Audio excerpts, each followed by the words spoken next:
Realization struck Nagato at Naruto's words.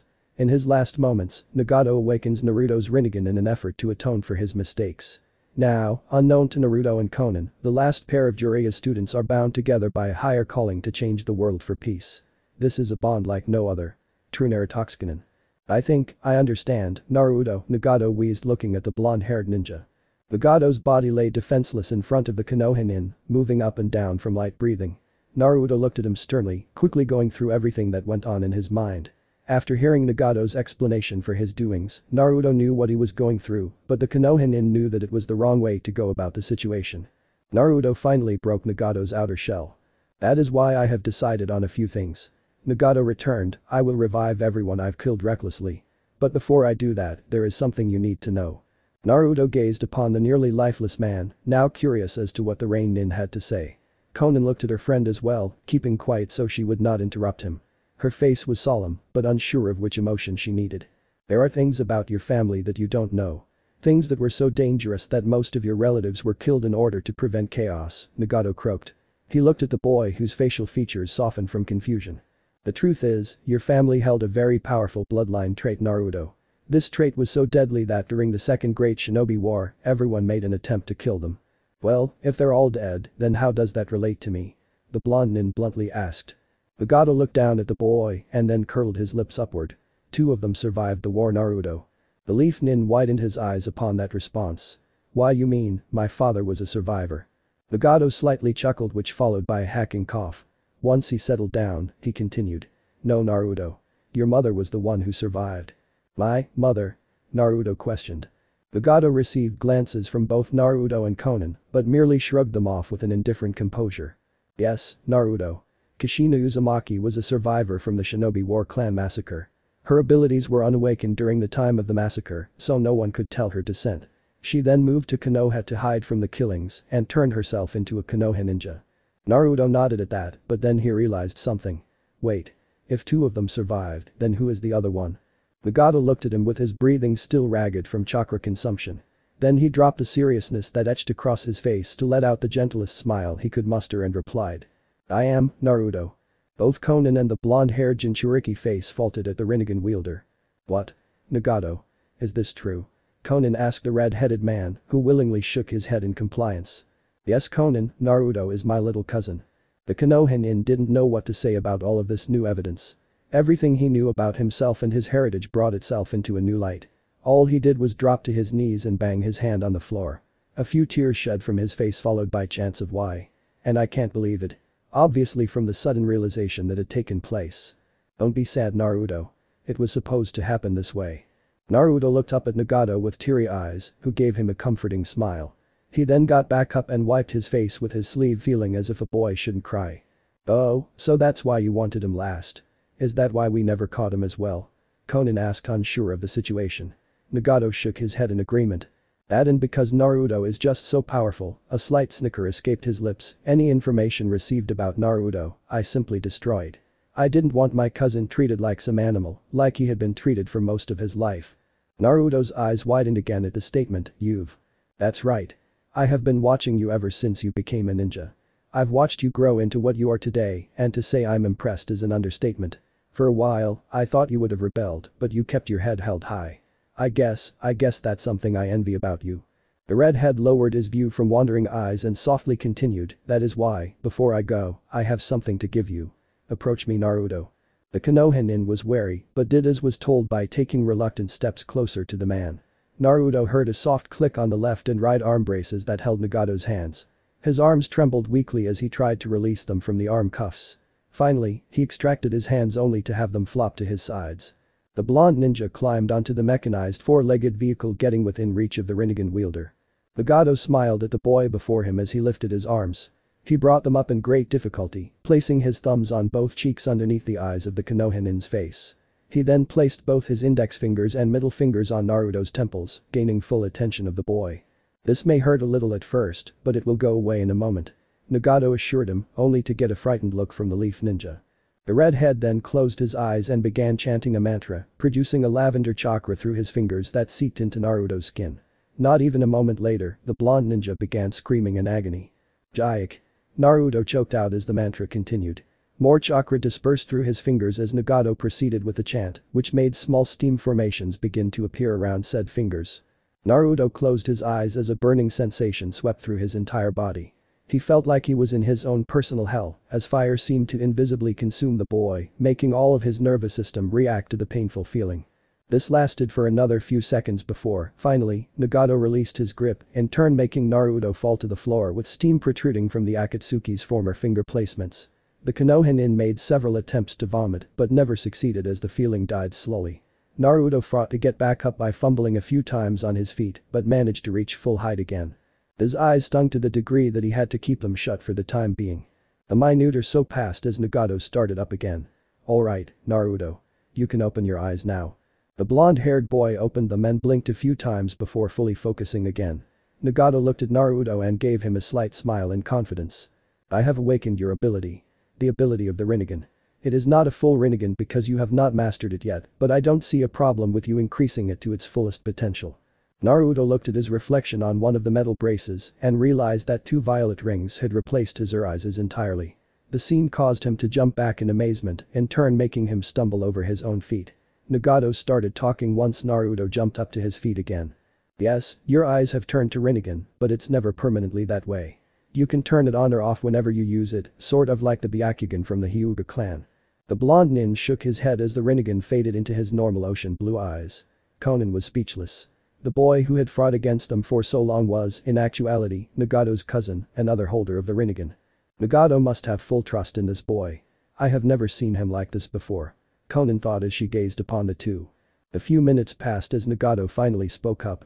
"Naruto, I am sorry about what I have done. Hopefully you will use the Rinnegan better than I have." The blonde-haired ninja looked at Nagato and then gave him a sad smile. "By the time I have revived everyone, I will hopefully have moved on to a better place. My own peace." "Wait. No. You can't die." Konan shouted as she watched the man prepare himself. He looked at her solemnly, as if he was contemplating something, then gave her a happy glare. "It has to be done, Konan. I was foolish. I killed thousands of people trying to find an answer. Now I am paying for my actions. No. Please. I need you. I'll have no one left if you're gone." She returned. "Naruto." Nagato called to him, completely ignoring his friend. The blonde Jinchuriki met the operator's gaze. "Take care of Konan for me." Naruto nodded his head and watched as the Rinnegan wielder made a few hand signs to pour the rest of his chakra into the move. It took well over a minute before they witnessed Nagato's body go limp and all signs of life fade. Naruto sighed as he recalled everything that occurred previously. His very last family member died before his very eyes. A family member he never even knew he had. It brought on a feeling of remorse, which caused him to stifle tears by blinking a few times. Konan lay silent as she took in the information as well. Her best friend of many years revealed evidence that she never knew or didn't bother to put the pieces together. How could she have missed it? How could Nagato not tell her something of this importance? They were friends, right? "I do remember something that happened when we received data regarding the Nine Tails." She looked at the blonde ninja, falling into a not so distant memory. Flashback. Pain held himself primarily in the desk room of his house in Amagakure, assorting papers and scrolls alike on whereabouts of Jinchuriki and other information, such as conditions of other villages and teammates of the Akatsuki. His office was rather dark, only lit up by a small lamp to his left. Bookshelves littered his office with hundreds of books, old and new, and he had one massive wall-sized window looking out into the entire village. He came across the two-tailed Jinchuriki report and began glancing through the scroll, looking for keywords containing any clues to her whereabouts. A knock rapped on his door, followed by a grunt from Pain, signaling entrance to his office. Pain Taichu?" Konan asked the orange-haired Akatsuki. "Speak your matters." He replied, busy looking over the scroll. "I have information regarding the Nine Tails Jinchuriki." She returned, pulling a scroll from a pouch underneath her cloak and placing it on his desk. Pain widened his eyes, placing them on the scroll. "The Nine Tails." He reached his hand, laying it upon the wrapped paper. Then, with a swift motion, he opened the scroll. This was the first information he received of the Nine-Tailed Fox, so he wanted to read it as quickly as possible. Information came in the following. Report. Jinchuriki. Uzumaki Naruto. Age. 12 years old. Demon. Kitsune. Number of tails. Total of 9. Village of origin. Konohagakure. Last known location. Konohagakure. What? No, it can't be. He looked over it and then over it a second time, a third time, even a fourth time until it finally sank in. Uzumaki, the name dripped from his tongue in astonishment. He hadn't heard that name in nearly 13 years, and to say he was shocked was a poor choice of words. He was speechless. Another Uzumaki is still alive. Another Uzumaki. He mused to himself. He had received word of Kushina's death, but never knew she bore a son, much less a son that now possessed a Jinchuriki. Is something wrong? Conan, confused in the situation, asked her longtime friend, only to receive a sharp glare from Pain. Send for Itachi immediately. Conan felt paralyzed from the sudden outburst for a second, only to shrug it off and disappear into paper. She appeared with Itachi moments later, who gave Pain a silent stare. Itachi, there is a matter that has to be handled with utmost importance. The Uchiha still seemed unfazed while quietly eyeing the head Akatsuki. Continue. There is a boy from Konohagakure that possesses the Kyuubi. I'm sure you have knowledge about the layout of Konoha. Itachi lightly nodded. That's why I need you to keep a full eye on this boy. Any new information you receive comes directly to me. I don't want anything happening to him. I want to be the one to face him. I'm sure you have an understanding as to why I'm doing this. The Uchiha raised a slight eyebrow from the barely noticeable signals the Akatsuki leader was gesturing. Conan didn't notice them, but Itachi very well did. He knew exactly what Pain was talking about, as if it were a mutual feeling that no one else could understand. Understood, Pain Taichu. And with that, the Uchiha disappeared by Shunshin. The orange-haired Akatsuki sat back down at his desk, unaware that he got up from his seat to relay the message. Conan looked at her friend, unsure of what was going on in his mind, but she knew that deep down something was troubling him. They've known each other for a long time, so it's not as if anything Pain does would go unnoticed by her.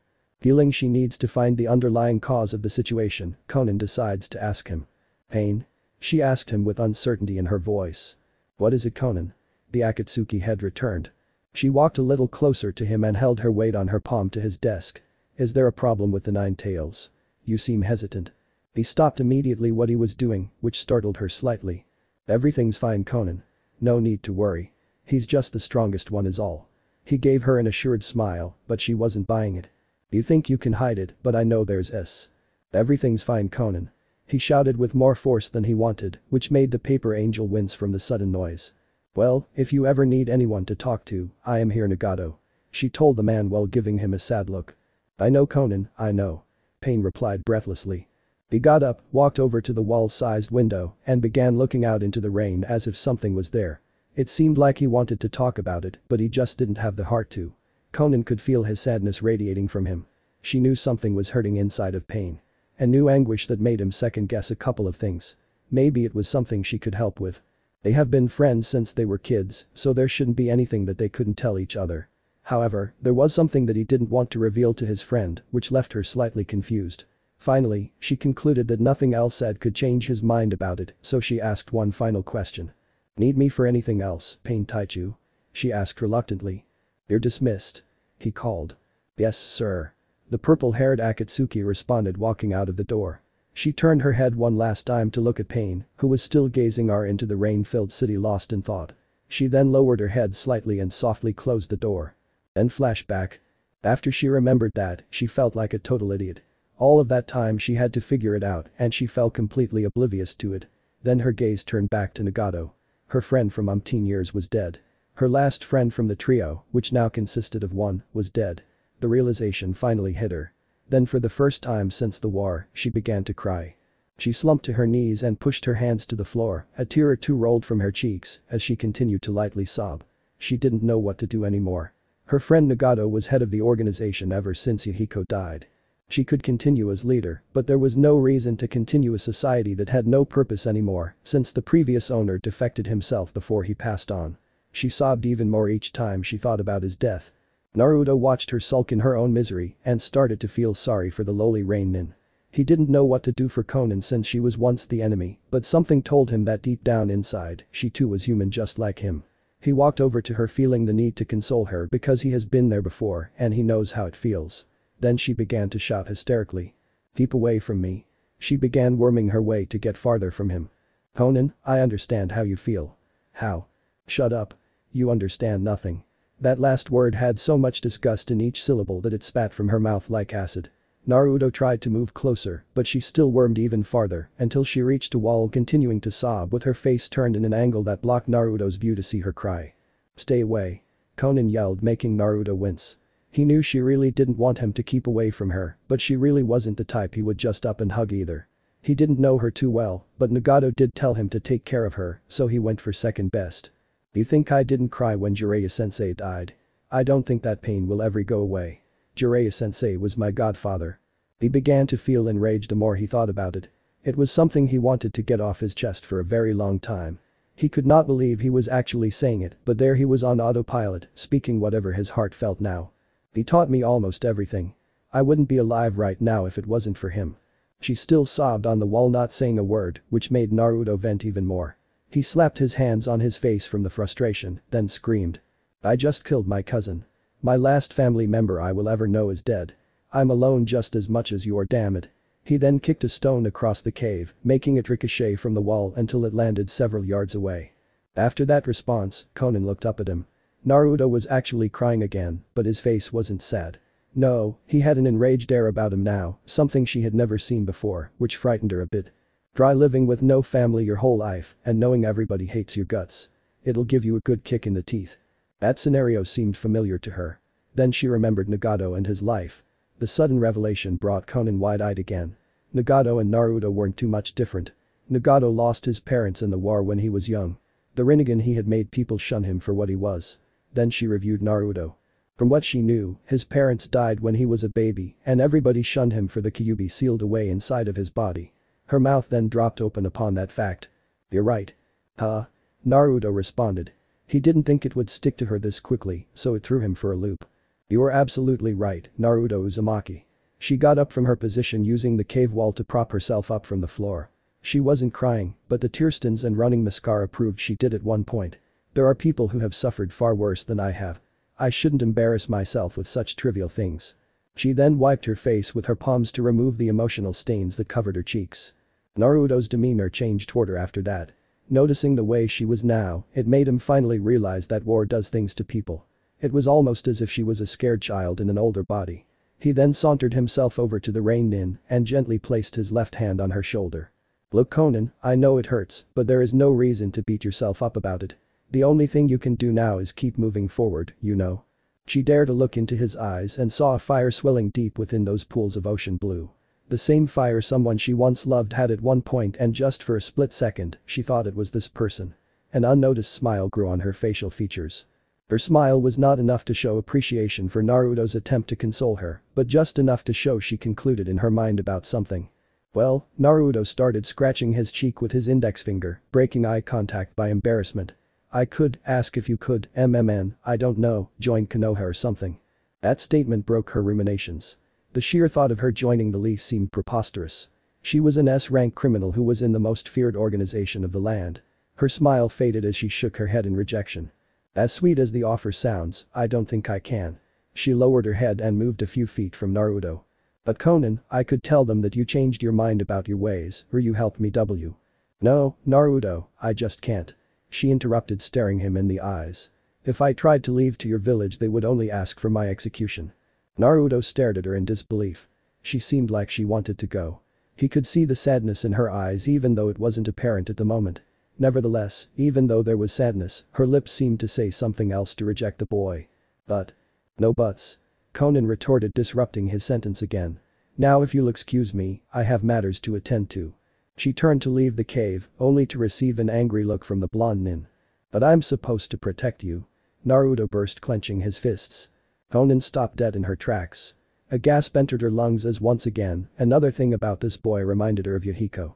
The orange-haired ninja had said that to Konan one last time before he died. The girl was very distraught about the death of her teammate, since she did have a crush on him after all. But after Nagato replaced him as Akatsuki leader, neither one of them spoke about it again. The purple-haired nin then looked at Naruto, who flustered, looking for an answer. Not like that. I meant, Nagato told me to protect you, so. His sentence cut itself short as she walked over and gently wrapped her arms around him. It wasn't an affectionate hug. It wasn't even a friendly hug. It was just a simple hug of compassion. Just as soon as he got used to the feeling, she quickly pulled back, making sure to signal to him that it was not a pass. While her arms came from around his chest, she held out something to him. Flowers? The blonde nin asked. Konan was holding a bouquet of origami flowers. Naruto had never seen anything like them before, so he was a little curious. It's a sign of friendship and trust. Conan told the boy before he grabbed them. He eyed them studiously, alternating between her and the flowers. "I can't go with you, Naruto, I have another village to look after," she continued as the ex-Akatsuki began to take her leave. Naruto fumbled, quickly trying to think of what to say. Well, will I ever see you again?" She turned her head to eye him. A smile came over her features as she did a shunshin by paper from her spot, leaving an anxious and confused Naruto. It had been nearly 3 days since the great revival of Konoha. Since the day Naruto found out that he was the last Rinnegan user. This came as a shock to him and caused him to reflect upon his life and what he really knew about himself. To be honest, he hasn't been acting as himself ever since he came back to the Leaf Village.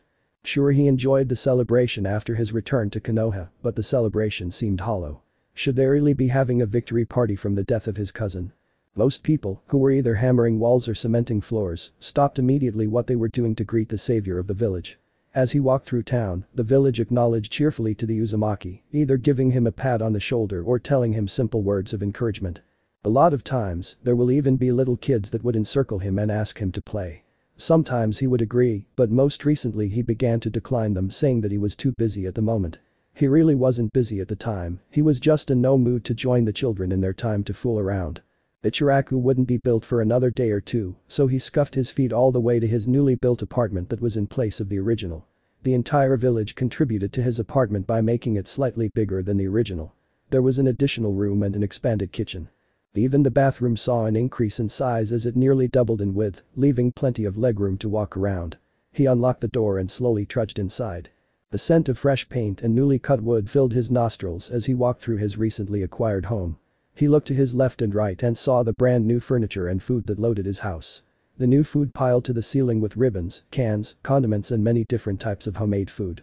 All of this food would take him a whole week and a half to eat even a fraction of it.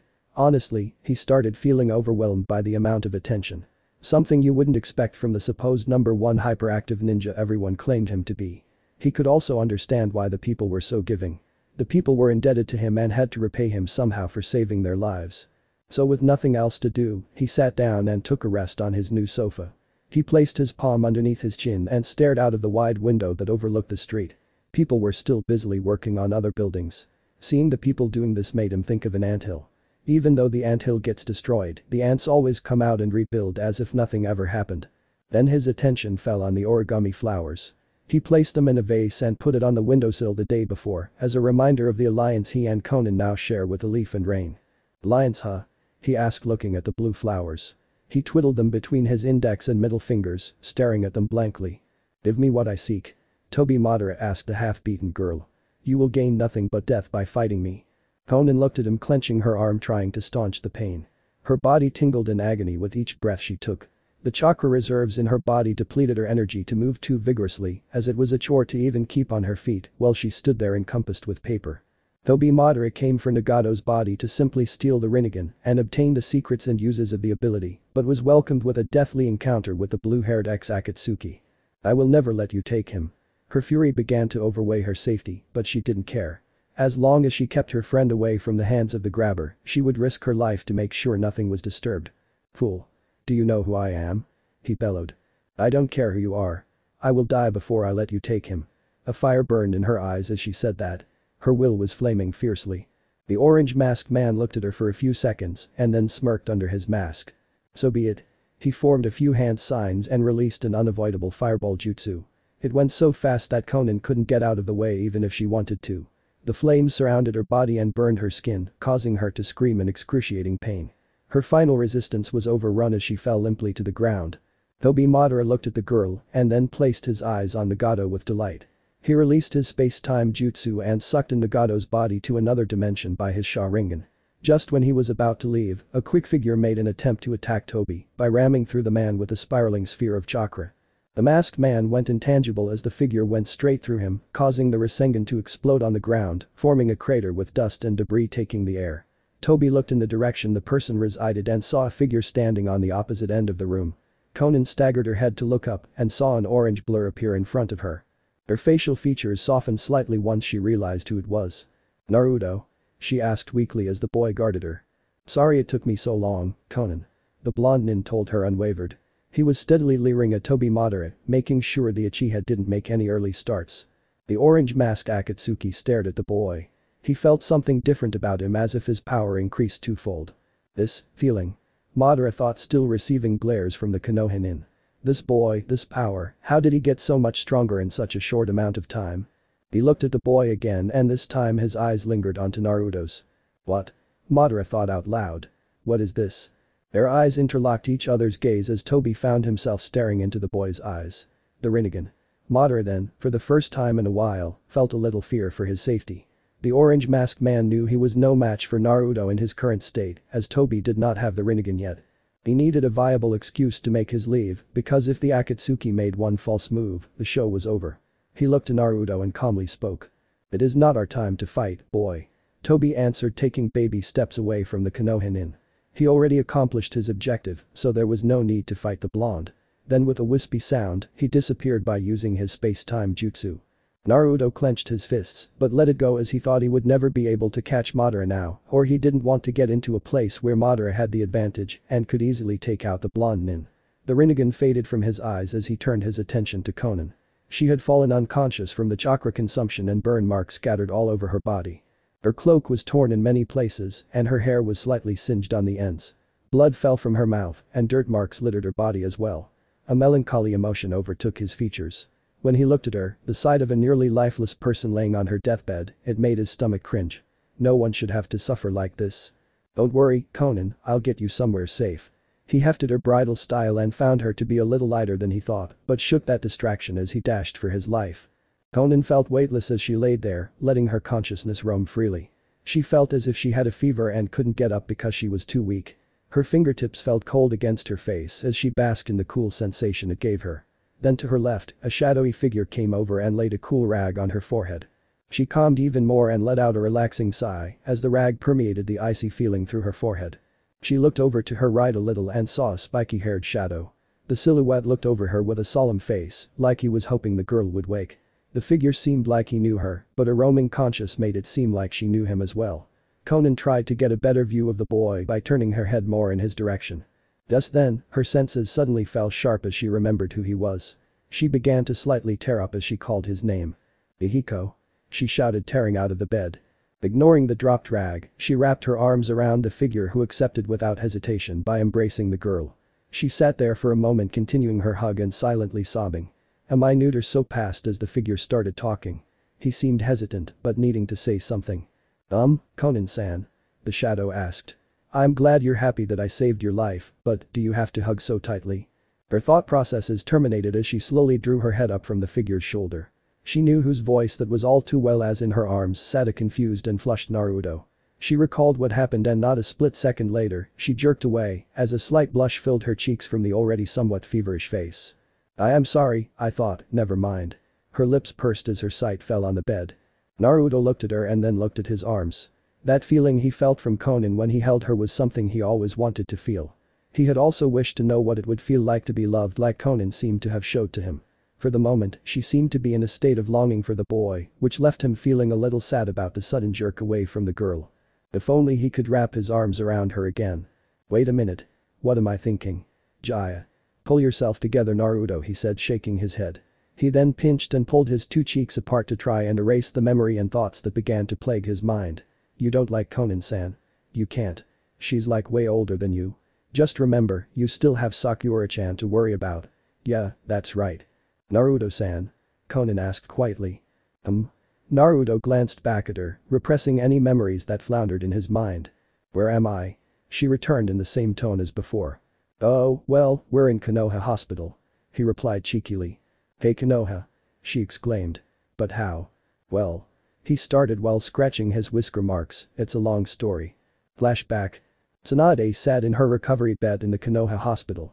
After fighting pain, she seemed to have fallen into a coma from the long and painful fight that fell in the village. Her thoughts were a little hazy about what actually happened, so if anyone asked her about what took place, she wouldn't give him or her a clear answer. When she awoke in her hospital bed, Shizune and many others filled in the details and what occurred previously. To say she was surprised that Naruto defeated pain was an understatement. She was thrilled. It seemed that Naruto was filling Jiraiya's shoes, not only by becoming a sage, but also in his personality as well. Depending on how long you are around a person, you tend to become more like them. In Naruto's case, he was almost a spitting image of Jiraiya's persona when the sage was younger, minus the perverted side. But she didn't think on it for too long, as the Go-Daiame had a major headache that throbbed in her frontal lobes. It was a headache that made her want to smash her face with a hammer to get rid of the sensation.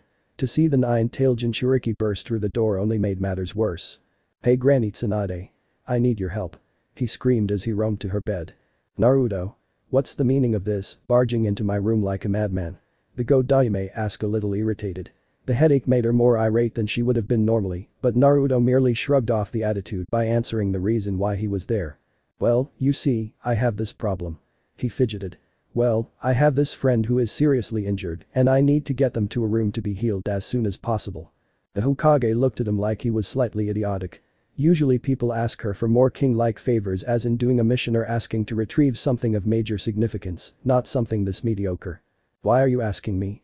If someone is injured, then take them to the medical nin.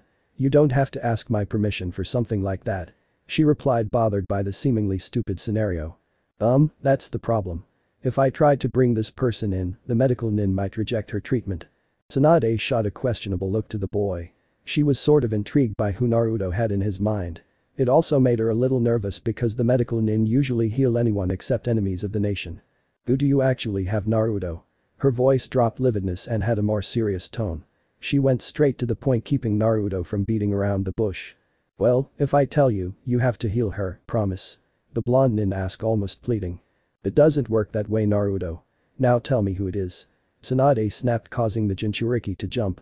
Naruto cast his head downward and then reluctantly strolled over to Tsunade, making sure that no one except her could hear.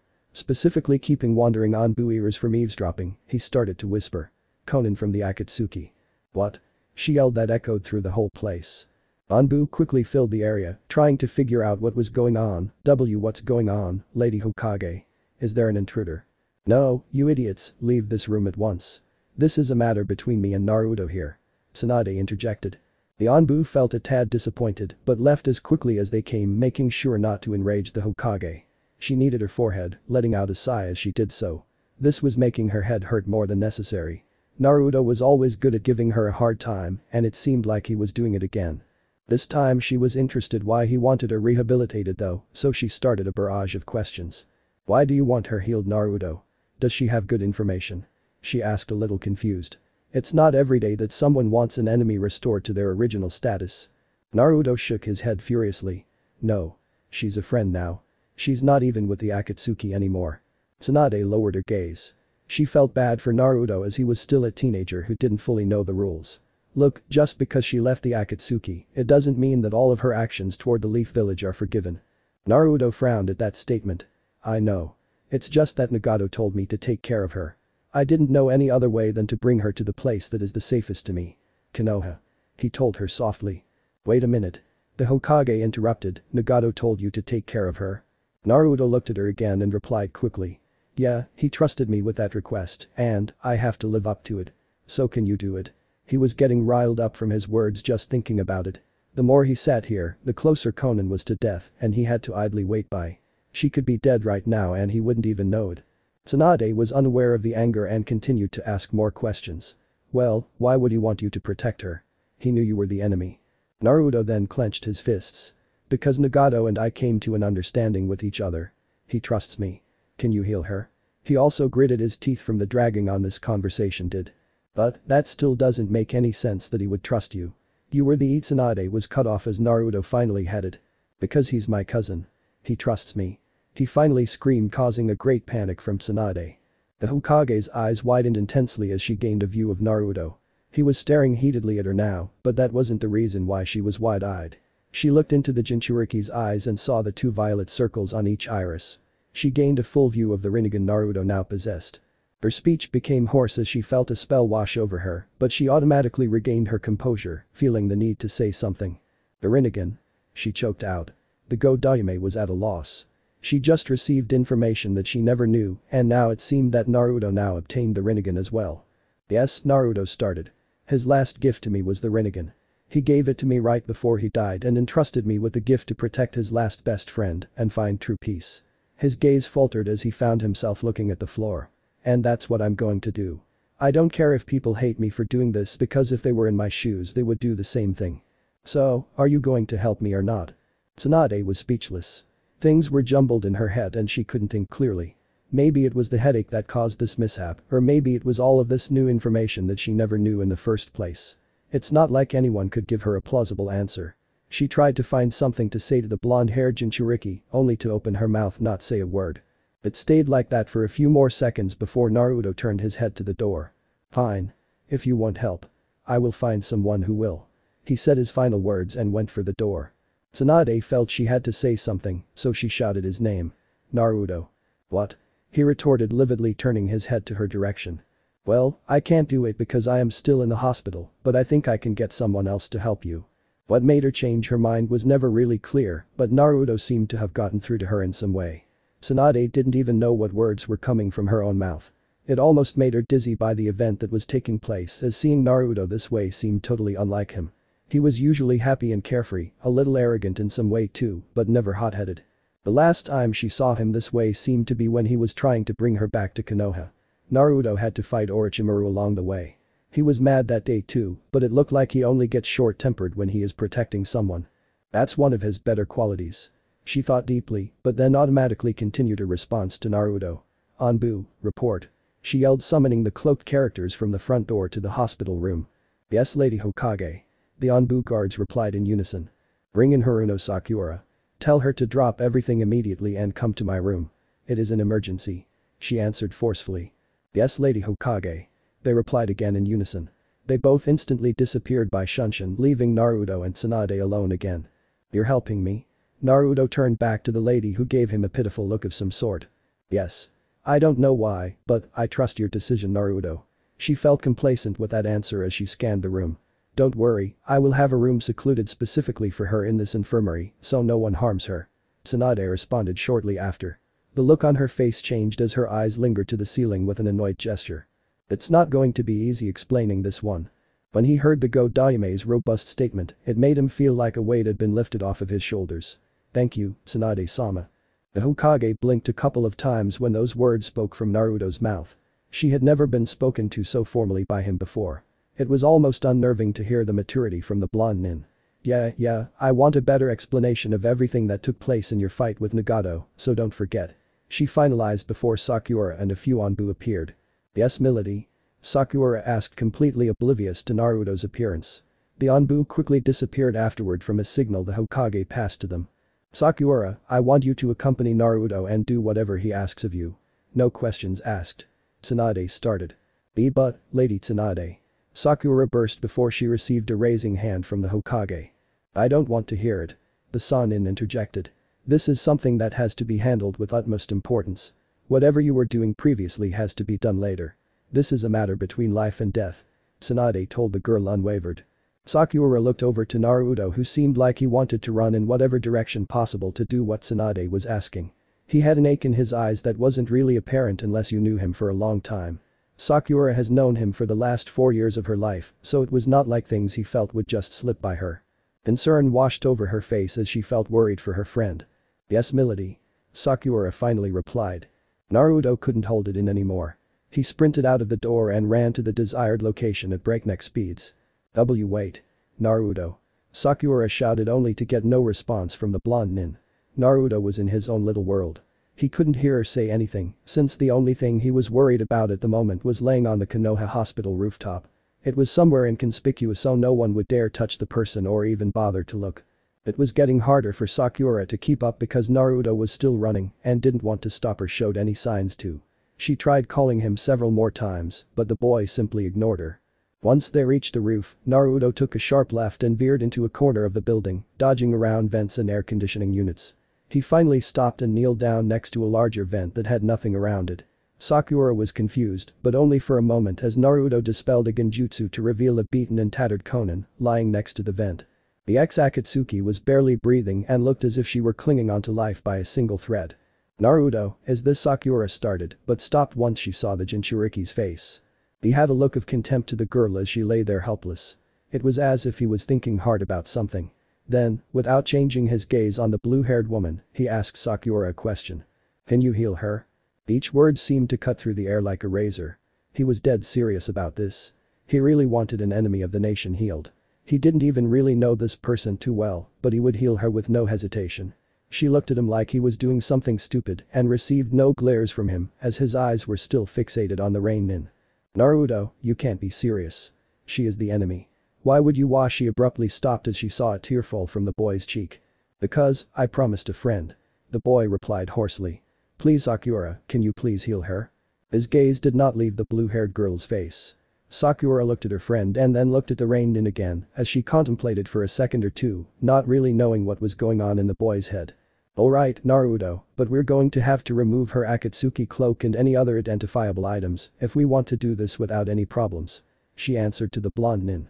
Naruto lightly nodded his head as he watched Sakura. Konan no longer had the light blue origami flower on her head, which may have fallen off previously from her encounter with Toby, so Sakura went for her Akatsuki cloak instead. She pulled off the Rain Nin's cloak to reveal attire unseen. She pulled the red and black cloak to reveal a dark blue zip-up robe that began zipping right above the navel and flared out around her waist. The robe also had no sleeves and left her back bare, allowing easy mobility. His eyes followed Sakura's movements as she continued unclothing the other woman. The missing cloak also revealed skin-tight pants that matched the robe in color, with a wrapped pouch below her hip. Of course the clothes she wore were torn and dirtied, but they were ignored as Sakura went up to remove all of Konan's piercings, starting with her lip. Once she was through with that, the lifeless girl offered no resistance as Sakura finally removed her belly button piercings as well, leaving open holes on her bruised but fair skin. Now, Sakura started, I will only restore her enough to keep her alive for now.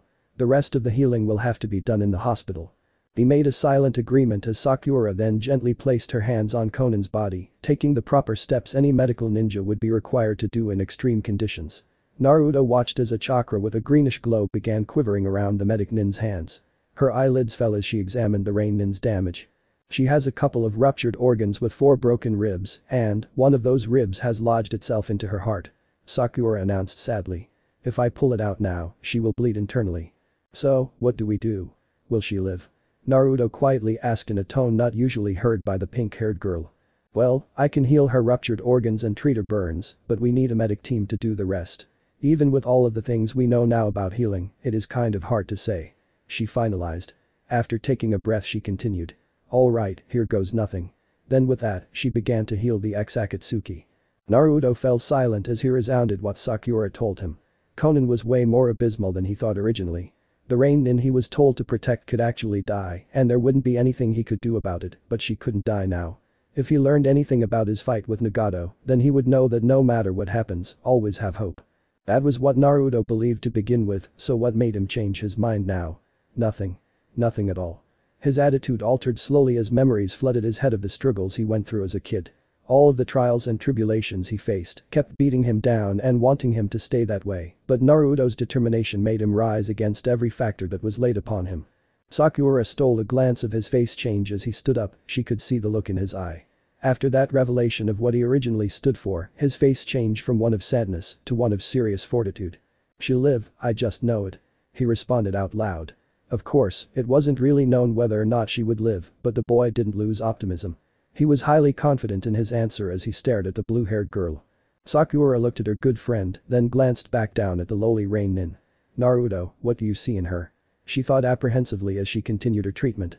Konan's face slowly improved from its previous painful expression to a softer, calmer fashion. The burn marks also faded gradually as Sakura continued her mystical palm technique, now keeping her focus solely on the ex-Akatsuki. A few moments later, the pink-haired medic Nin finished her treatment. I've done all I can for now. She started while lifting herself from the roof. The rib will have to be done in the hospital because it takes more than one person for a job like that, okay? He mutely looked at her and then turned his observation back to Konan. A slight smile grew on his features because of the noticeable improvements that were shown on the character's body.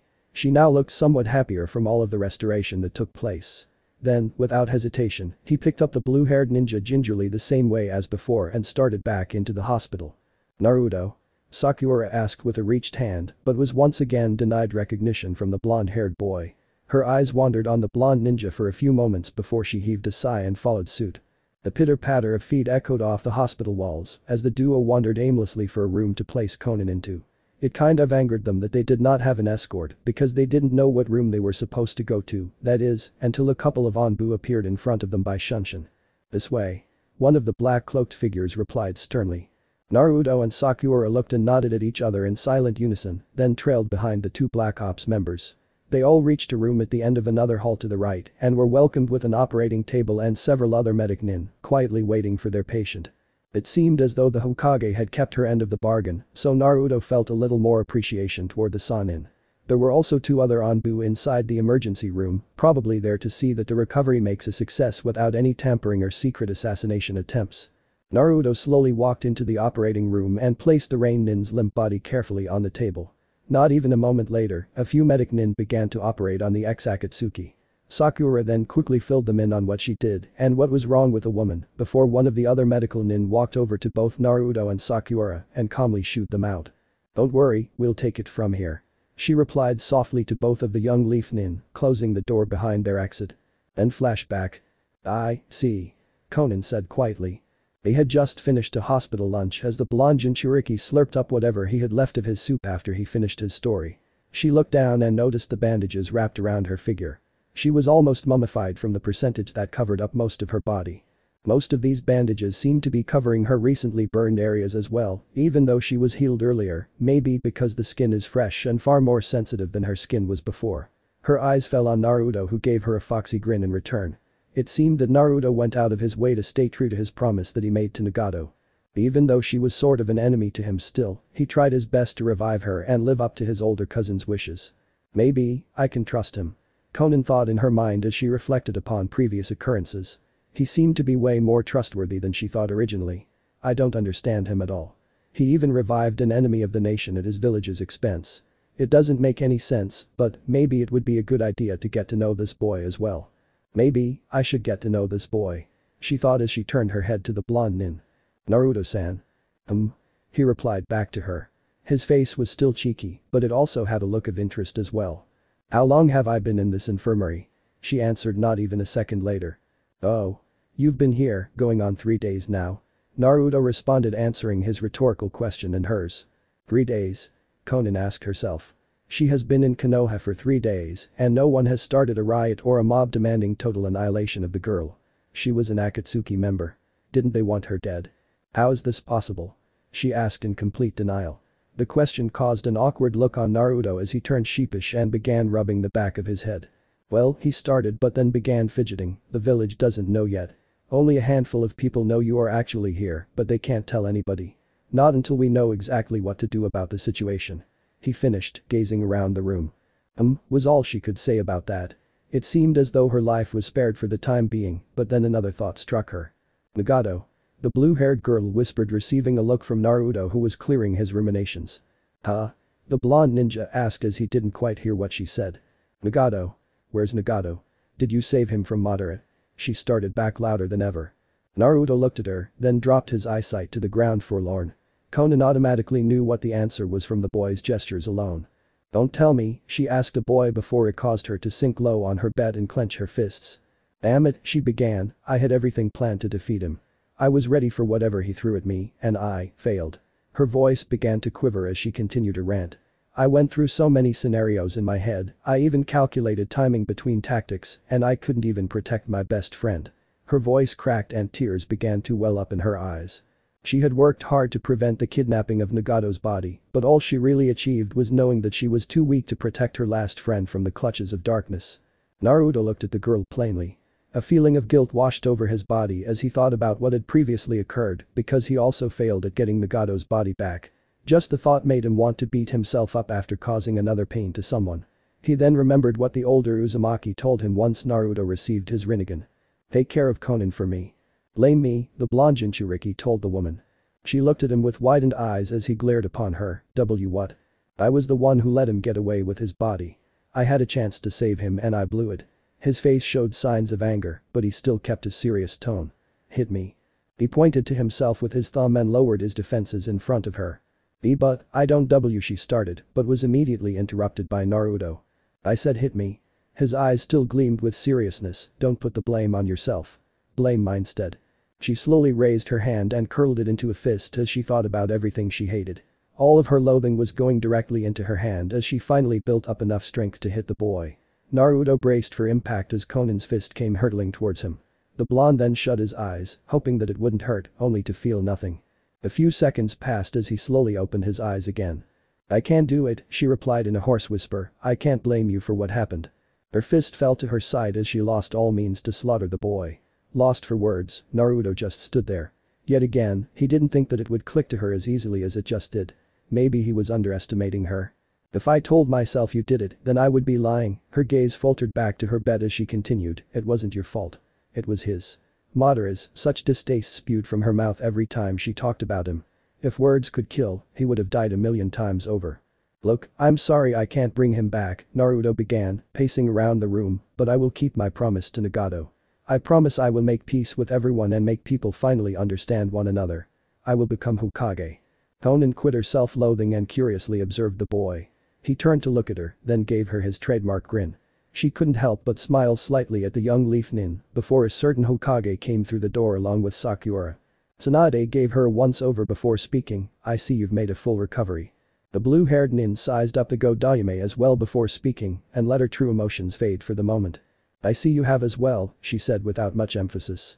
"Yes, well, I can handle my own," Tsunade continued, "but I did not come here for idle chat. I came here for another reason altogether." "Then why are you here, Granny?" Naruto asked, slightly confused in the matter. "I was just about to get to that," she said, gaining full attention of both Konan and Naruto. Her eyes then looked at the ex-Akatsuki. "The reason I am here is to get you tested. We clearly can't have an enemy of Konoha living here without any clarification of non-malicious intent." "El living here?" Konan shouted abruptly, "I didn't say I was joining the Leaf Village." Tsunade shot her an evil glare, "You are in no position to argue. Naruto saved your life and brought you to this village, and it was because of him that I have decided to spare your existence as well." Konan threw her eyes to her bed and reflected silently, not really knowing what to say. "I could just sign for your execution here and now and be done with you, but you could prove to be a valuable asset to this village, being as how you have trained under Jiraiya, who was one of the legendary Sannin, such as myself, and you are a former member of Akatsuki nonetheless. That is why, henceforth, you have been disregarded as the S-rank Nukenin you once were. You are now known as Konan of the Leaf with probation rights." Lady Tsunade," Sakura stated questioningly, "is it really a good idea to enlist an Akatsuki as a Leaf Nin?" Tsunade turned her gaze to Naruto, who was staring at her with a slight smile, then turned her attention to Sakura. "If Naruto believes in her, then it wouldn't hurt to give her a shot. I've already talked to the council and they have fully agreed to allow her stay, as long as the probation is in effect. It wasn't easy though." The pink-haired girl looked at the Godayame cautiously as a sign that she really didn't know if it was the right choice. Tsunade sighed and turned her view to the concerned medic Nin. "Don't worry," she whispered, "I'm sure there is a good reason why Naruto wants to do this." She then looked at the blonde and switched to the blue-haired Leaf Nin, "Even if it doesn't make any sense." She finalized to Sakura before continuing her original response to Konan. "There will be clothes sent to this room for you to change into. Afterwards, Anbu will arrive and you will immediately go to the interrogation chambers for your cross-examination to see if you're actually hiding something." Tsunade turned for the door and shifted her head to match eyes with Konan. "God help you if you are."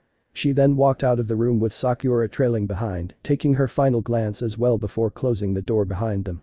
Konan slumped in her bed in defeat. It seemed she had no choice in the matter anymore about where she could go or what she could do. If she tried to escape in her current weakened state, she would only get caught and put to trial on instant treason. Things would not go well, and it would only mean the end of her. "Well, I believe you'll pass, no sweat," Naruto assured the new Leaf Nin with his wide smile. She looked at him and saw the warmness etched across his face. It caused her to barely smile again to the boy, and she couldn't understand it. "There's something about him, something I can't describe. What is this feeling?" She mused a couple of more seconds before Naruto started walking away. "Naruto-san, where are you going?" "Oh," Naruto started, "well, Captain Yamato wanted to see me. He told me after I got done in the hospital, I should see him immediately." "Oh." Konan silently added. There was obviously a hint of unease in her voice, and the Jinchuriki noticed it. "Don't worry. You'll do fine. You're not like the others and I can see that," Naruto added with a thumbs up before making his final leave. The door clicked softly as silence enveloped the room, leaving Konan alone on her bed to reflect. Naruto hopped over a few buildings and darted through various people until he reached a single building on the other end of the construction mess on the opposite side of the village. It was dull in color and lacked any enthusiasm in the creativity department. It didn't have a door as it only had two flaps in front of the doorway slowly wafting in the breeze. It was probably used previously for medical treatment, seeing as how it had stretchers laying around it and various other medical equipment. Now it was abandoned as Konoha had a hospital again. Well, this was where Captain Yamato wanted to see me. He replied to himself unenthusiastically. Naruto pushed a flap around his body as he made his way into the room. The room was a little stale and still looked messy with many needles and bandages lying around. The only thing that seemed new was the bodies of the ninja who occupied the building. Yamato noticed the boy and not too soon responded to his arrival. "Ah. I see you've made it." "Yo," Kakashi responded to the boy who only looked a little puzzled at the masked man's greeting. "Wait a minute. What's Kakashi-sensei doing here?" The blonde asked as Yamato walked over to the Jinchuriki. Kakashi looked at the boy, then at Yamato before he let out a smile underneath his mask.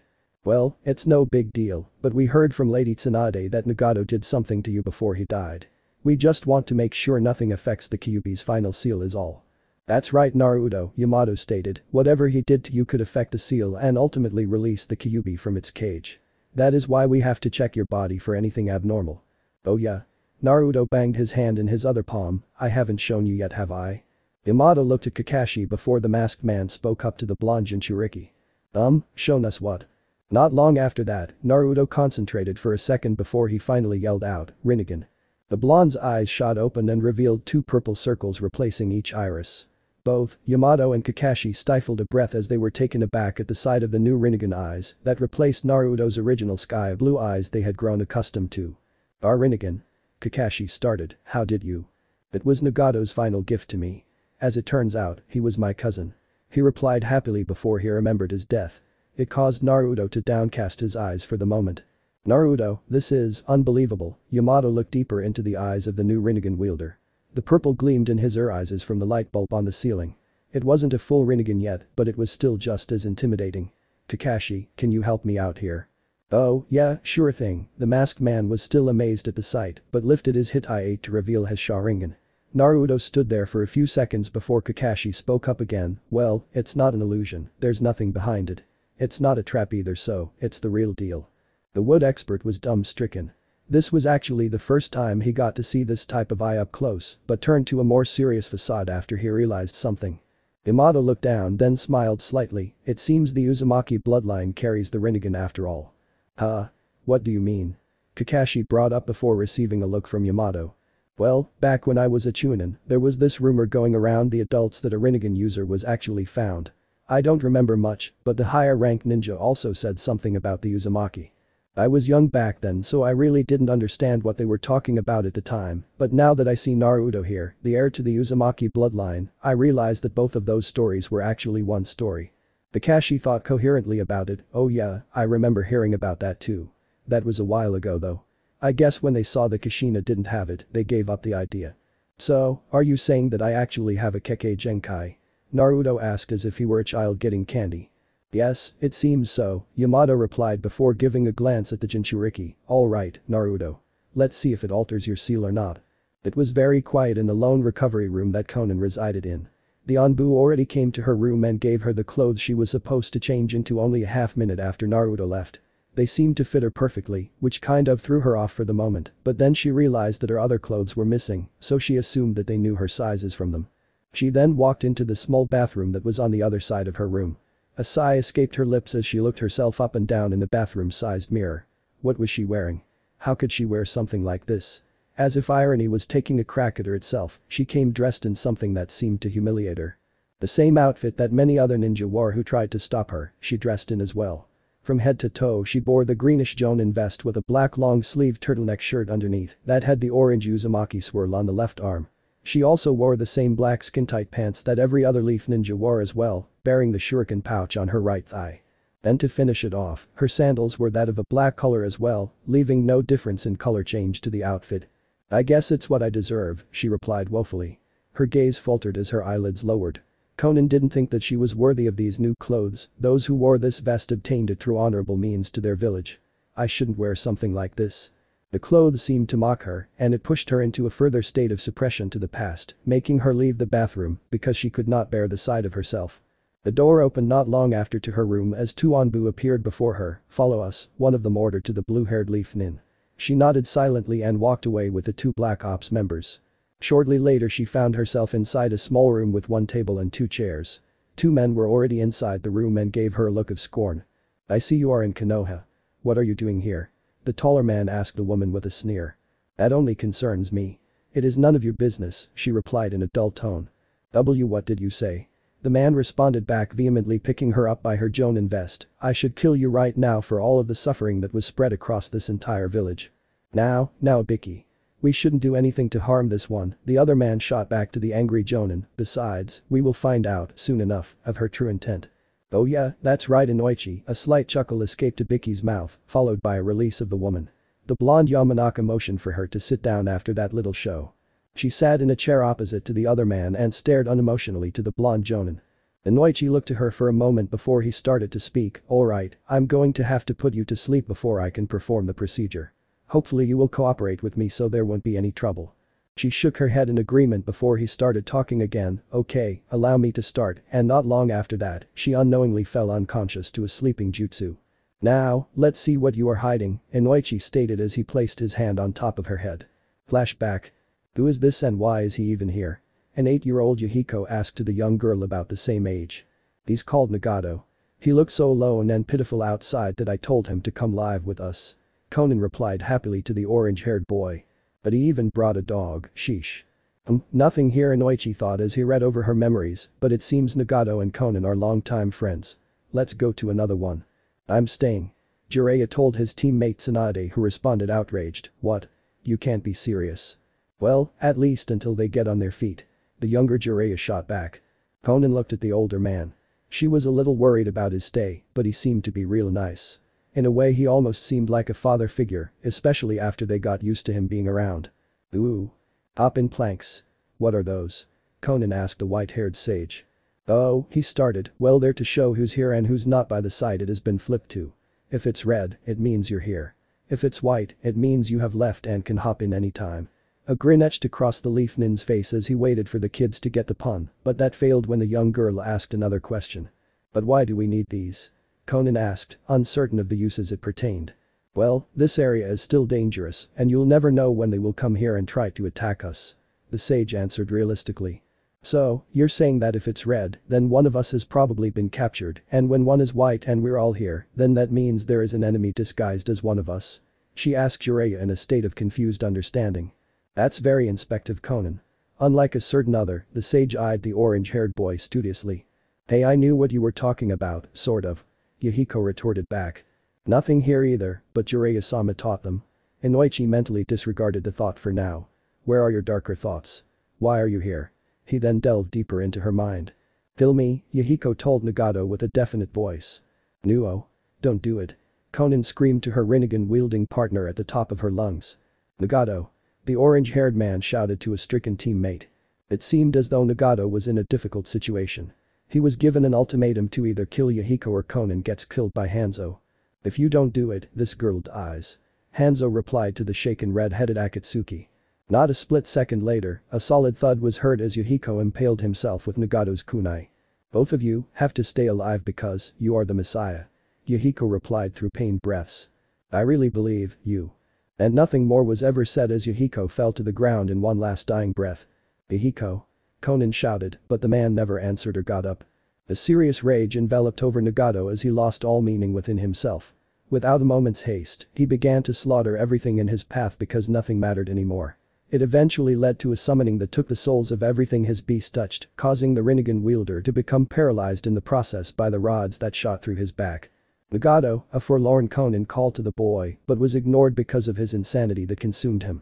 "So, you were the real leader to begin with," Hanzo stated, crossing his arms to the crazed man before him, "who knew you were the one who had the Rinnegan this whole time?" Not long after that, Nagato screamed and forced his summon in the enemy's direction, only to miss his opponent by Shunshin. "That's pretty tragic," the blonde Yamanaka thought to himself. "Now I see how they came to be. What a hard way to go through life. I still don't have what I need though, so I need to keep searching." And with that, he went even further into her memories. "I knew you'd be here." Conan told the man full of hatred. "So, I'm assuming you won't tell me where Nagato is?" The swirling orange masked man asked in a thought-so voice. "I've waited for a very long time to end you, Madara," the blue-haired girl answered back forcefully. Tobi Madara looked at the woman with a smirk under his mask. "Just so you know, I won't go easy on you just because you were one of us." Oh, one question though, do you think Naruto Uzumaki is that special? He asked in a menacing voice. Konan did not falter as she pierced through the man's one-eye glare with her own. Naruto is the embodiment of light itself, that's why every time he meets somebody, they carry the flowers of hope. And with that, Konan threw a few paper shuriken at the form of Toby. Well, I may as well tell you a few things about your friends before you come to your imminent death. He replied coldly to the girl as he went intangible, completely evading the shuriken. Konan fell surprised to his intangibility before he brought his point back up. First of all, I was the one who made Yahiko form Akatsuki. The blue-haired girl widened her eyes in disbelief. And second, I was the one who gave Nagato the Rinnegan. He concluded to the dumbfounded girl, so, really I just wanted to get my eyes back. But you were just a foolish girl who didn't know anything, but now, you know where Nagato's body is hidden, so I just need to detain you. All of this new information led into a fierce battle between the two Akatsuki as Konan did the paper angel technique to further her plans to see to his demise and failure. The altercation lasted for a very long time before it came to a screeching halt.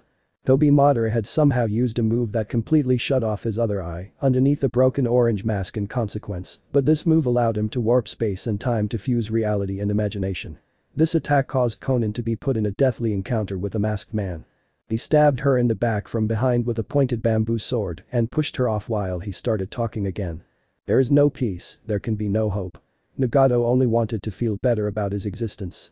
Oh, but you'll see him soon enough, then you can spend all of eternity lamenting your decision to listen to Naruto's garbage.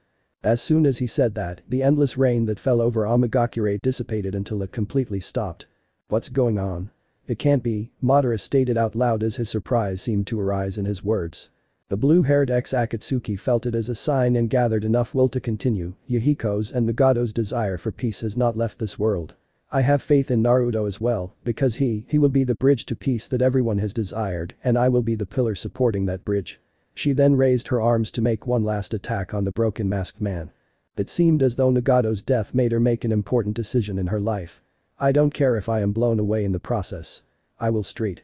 Before she could finish her sentence, a death grip was placed on her neck by the evil man. You didn't think I'd let you do something like that, did you? She could feel the life slowly fading from her body as Madara continued talking. I will wilt you flowers of hope and fade the bridge to oblivion. When I am finished with this jutsu, your life will be no more, but before I do that, you will show me where he lies. She dared to look into the man's eye as the jutsu took place. And no, I can't, no. Then flashbacks. Nuo. She screamed out in the open, jolting both Ibiki and Inoichi. A small tear fell off of her cheek from the reoccurrence as she breathed heavily in nervousness. The Yamanaka immediately pulled his hand away as he remembered the memories of that final encounter and shook his head at the situation. What? What did you see? Ibiki asked the other man who slowly got up from his seated position. She's clean. He answered solemnly looking at the floor. As it turned out, Madara was behind everything. Ibiki's face faltered at that statement. What? But I thought he was dead. I'm not sure, the blonde started, but I am positive that she wants to help us. Konan didn't say anything, but her facial features backed that statement. Inoichi proclaimed. Ibiki couldn't believe it. A former Akatsuki actually wanted to help for a change. It seemed to make him actually go a little easier on the woman. A rare sight indeed. Ibiki thought out loud.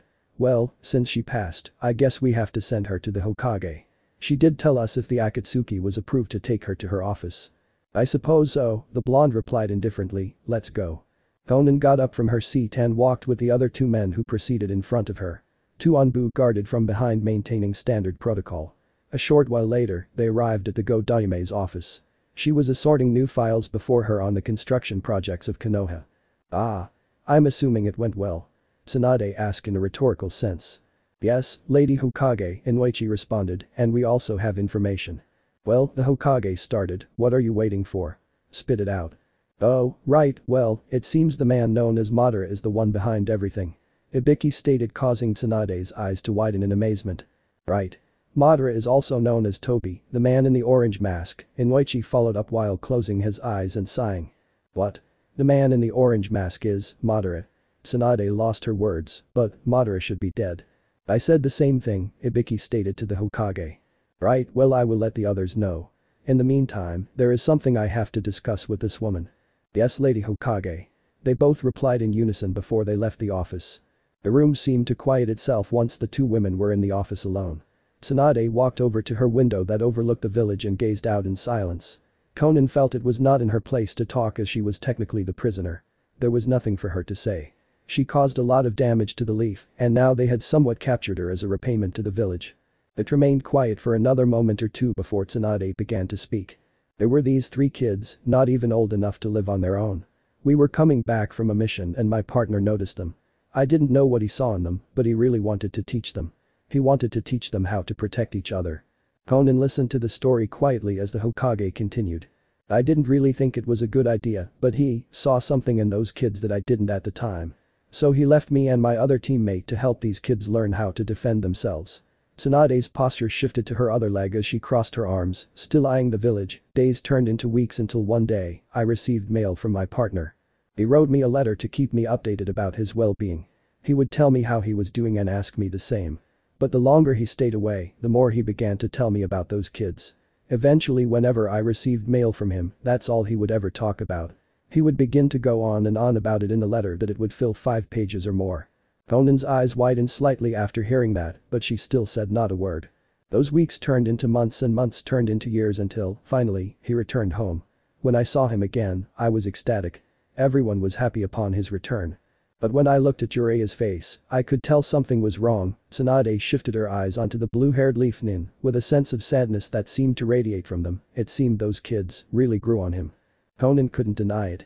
Even though her emotions and past were buried from the long and arduous years of pain and fighting, she still had feelings. It seemed that she thought of Jiraiya as a father, although he wasn't there for very long. If anything, Jiraiya also thought of her as a daughter he never had, but he passed away after that fight with Pain. Now, the only people who had personal ties to herself and Jiraiya were Naruto and Tsunade. "Could I ask you one question?" the Sannin asked to her only other companion in the room. After receiving a silent agreement from Konan, she continued. "What made you change your mind about Naruto?" Konan's throat seemed dry as if she couldn't say anything. She tried her best to clear her throat to speak. After a second, she began, "Because Nagato believed in Naruto and, if Nagato believed in him, then I will believe in him as well. I will support his will and well-being to ensure peace in this world. It is what Nagato and Jiraiya-sama would have wanted." The Hokage looked at her slightly pleased. "That is what I wanted to hear." Tsunade then shifted her attention to her desk and opened a drawer. "At first, I thought you were plotting something, but yesterday Naruto told me that he was the one who found you, so it's obvious that none of this was planned." She then pulled something rectangular from the drawer and began to look at it. "It might be a while, but you may redeem your name just yet." And with that the Go-Daime threw the rectangular object toward the blue-haired ninja, who caught it with ease. The rectangular object was wrapped in a light white silken material folded in an elegant manner. She pulled the folds apart and revealed something that took her breath away. The leaf Hitai-8. It matched her clothes with a coal color, and the leaf metal forehead protector gleamed impeccably in the light, showing no scratches or signs of wear and tear. It was new. It was a fresh start, which was something that felt unreal to her. The headband caused a sad smile to creep across her face as she stared at it incredulously. "Naruto is busy right now being checked over by his captain, so you will have to help the village rebuild instead, part of the council's orders, but the rest of your free time will be on something bigger. Your main objective." Tsunade tossed her eyesight over to Konan before she continued, "is to protect and help Naruto master the Rinnegan." Konan didn't think too hard before she made a decision. Almost as if she was unaware she did it, Konan closed her eyes and wrapped the new Hitai-8 over her forehead. She then twisted the fabric tails into a knot and pulled forcefully. Afterwards, she opened her eyes to reveal a newfound determination. "Yes, Lady Hokage."